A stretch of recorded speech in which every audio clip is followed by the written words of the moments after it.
Zion Medical College Hospital, Adur, Pathanamthitta. വർദ്ധിച്ചു വരുന്ന ഹൃദയാഘാതം മൂലമുള്ള പെട്ടെന്നുള്ള മരണങ്ങൾ ഇപ്പോൾ സർവ്വസാധാരണമായിട്ട് നമ്മൾ പഴയതിനേക്കാൾ മുമ്പേ കേൾക്കുന്നുണ്ട്. അതുപോലെ തന്നെ പണ്ട് ഹാർട്ട് അറ്റാക്ക് പ്രായമായവരിലാണ് കണ്ടു വന്നിരുന്നതെങ്കിൽ ഇപ്പോൾ ചെറുപ്പക്കാരിലും തന്നെ ഹാർട്ട് അറ്റാക്ക് വരുന്നുണ്ട്. കുഴഞ്ഞു വീണ് മരണമെന്ന് പലപ്പോഴും പത്രങ്ങളിൽ നമ്മൾ വായിക്കാറുണ്ട്. അപ്പോൾ ഈ ഹാർട്ട് അറ്റാക്ക് ഈ ചെറിയ പ്രായത്തിൽ വരുന്നത് എന്തുകൊണ്ടാണ്, അതിൽ നമ്മൾ എന്തൊക്കെയാണ് അത് വരാതിരിക്കാൻ നമ്മൾ ശ്രദ്ധിക്കേണ്ടത് എന്ന് നമ്മൾ അറിഞ്ഞിരിക്കേണ്ടത് ആവശ്യമാണ്. അപ്പം ഇന്ന് ഞാൻ പറയാൻ പോകുന്നത് അതിനെക്കുറിച്ചാണ്. ഇപ്പം ഉദാഹരണത്തിന് നമ്മുടെ ഇപ്പോഴത്തെ കലാഭവൻ നവാസിൻ്റെ മരണമൊക്കെ പോലെ അത് പലപ്പോഴും പത്രങ്ങളിൽ ഇങ്ങനെ കുഴഞ്ഞു വീണ മരണങ്ങൾ നമ്മൾ കാണുന്നുണ്ട്. അതിൻ്റെ പ്രധാന കാരണം ഈ ഹൃദയാഘാതമാണ്. ഹാർട്ട് അറ്റാക്ക് വരുന്നതിൻ്റെ ഇതെന്ന് പറഞ്ഞാൽ എപ്പോഴും നമുക്ക് വേദനയായിട്ട് തന്നെ അത് അനുഭവപ്പെടണമെന്നില്ല.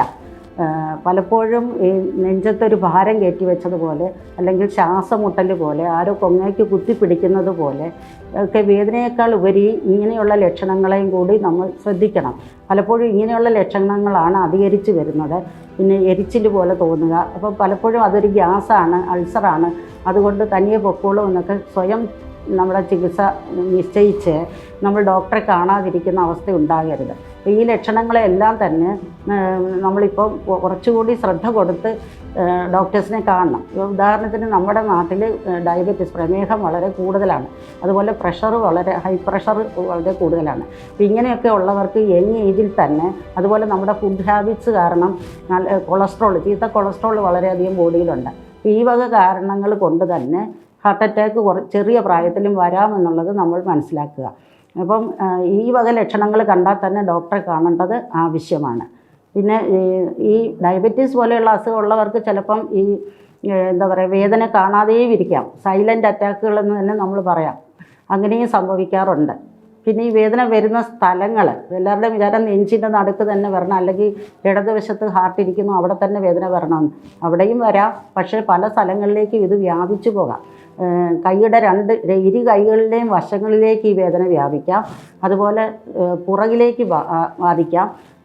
മുകളിലേക്ക് ഇത് കീഴ്ത്താടി വരെ പോകാം. കീഴ്ത്താടിയിൽ വിട്ടുള്ള വേദന പല്ലുവേദനയാണെന്ന് കാണാതെ ദന്ത ഡോക്ടറെ സമീപിക്കുന്നതിന് പകരം ആദ്യം അത് ഹാർട്ട് അറ്റാക്ക് അല്ല എന്ന് ഒരു ECG ഒക്കെ എടുത്ത് ഉറപ്പിച്ചതിന് ശേഷം, ഒരു ഫിസിഷ്യനെ കണ്ടതിന് ശേഷം മാത്രം ദന്ത ഡോക്ടറെ കണ്ടിട്ട് പ്രൊസീജിയർ ചെയ്യിക്കുന്നതാണ് നല്ലത്.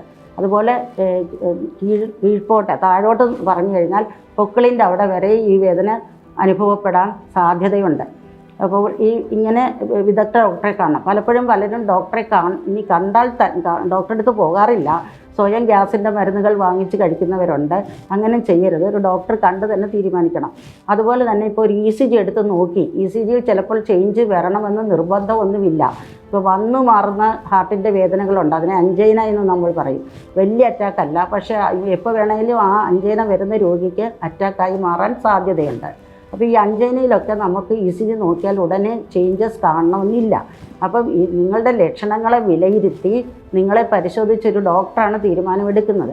അപ്പോൾ ഒരു ECG എടുത്ത് നോക്കിയത് കൊണ്ട് മാത്രമേ എനിക്ക് കുഴപ്പമൊന്നുമില്ല എന്ന് പറഞ്ഞിട്ട് ഡോക്ടർ പറയുന്ന ബാക്കി നിർദ്ദേശങ്ങൾ അനുസരിക്കാതിരിക്കുക, ബാക്കി ടെസ്റ്റുകൾ ചെയ്യാതിരിക്കുക, ഇതൊക്കെ നമ്മൾ കാണുന്നുണ്ട്. അപ്പോൾ അത് പാടില്ല. ചിലപ്പോൾ നമുക്ക് കൂടുതൽ ടെസ്റ്റുകൾ ഡോക്ടർ ആവശ്യപ്പെടാം. ചിലപ്പോൾ ഒരു ബ്ലോക്ക് ഉണ്ടോ എന്ന് നോക്കാൻ ഒരു ആൻജിയോഗ്രാം ആവശ്യപ്പെടാം, അല്ലെങ്കിൽ ഒരു എക്കോ ടെസ്റ്റ് ചെയ്ത് നോക്കാം ഹാർട്ട് എങ്ങനെയാണ്, പമ്പിങ് ഒക്കെ ശരിയാണോ.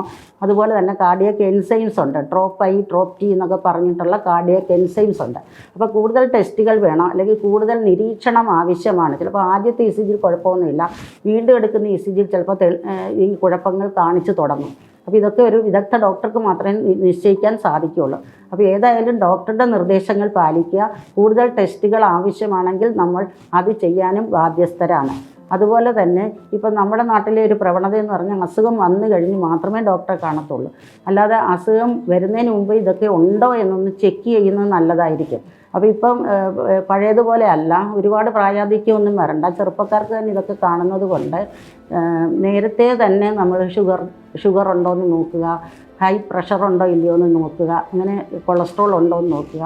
ജീവിതശൈലി രോഗങ്ങളാണിതെല്ലാം. അപ്പോൾ ഇതെല്ലാം കറക്റ്റ് ചെയ്ത് വെക്കുക. ഒരു മോഡറേറ്റ് ആയിട്ടുള്ള ഒരു മിതമായ ഒരു വ്യായാമം ഡോക്ടർ പറയും, ആ വ്യായാമം പാലിക്കുക. ഇതെല്ലാം തന്നെ നല്ലൊരു ആഹാരക്രമം ഉണ്ടാക്കുക. അപ്പം നമ്മൾ നന്നായിരിക്കുന്ന സമയത്ത് തന്നെ ഒരു ഡോക്ടറെ കണ്ട് ഇതെല്ലാം ചെക്കപ്പ് ചെയ്യുന്നത് നന്നായിരിക്കും. ഇത് തടയാനായിട്ട് നമുക്ക് സാധിക്കും.